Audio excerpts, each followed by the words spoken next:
अमरावती मध्यवर्ती कारागृहातील शेती पिकांना अवकाळी पावसाचा फटका।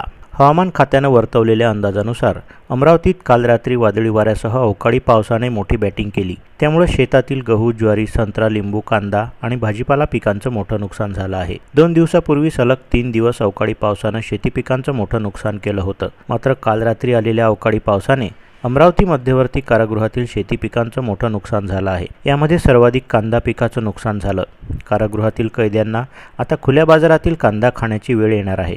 कारागृहात सध्या वांगी, टोमॅटो, कांदा, पालक भाजी, घोळभाजी, लिंबू, दोडके यांसह अन्य भाजीपाला पिकांचं मोठं नुकसान झालं आहे। या संदर्भात सांगताना कृषी अधिकारी प्रतिभा विरुळकर यांनी माहिती दिली। पालेभाज्यामध्ये घोळभाजी आणि पालक, त्यानंतर थोडीफार शेपू वगैरे लावले होते आणि कांदा होता हा रब्बी हंगामातला। आता तो काढणीच्या अवस्थेत होता। त्या 7 दिवसाच्या जवळपास 8 दिवसाच्या पावसामुळे तो काढणीच्या अवस्थेत तो ओला होऊन गेलेला आहे आणि त्या पूर्ण झुकलेला आहे। तर ते कांदा त्यामुळे सडण्याचे चान्सेस आहे आणि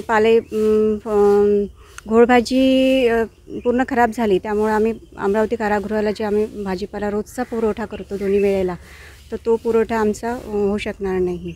त्यामुळे आमचं नुकसानच आहे। व्हिडिओला लाईक करा, शेअर करा, मंडल न्यूजच्या यूट्यूब चॅनलला सबस्क्राईब करा आणि फेसबुक पेजला फॉलो करा।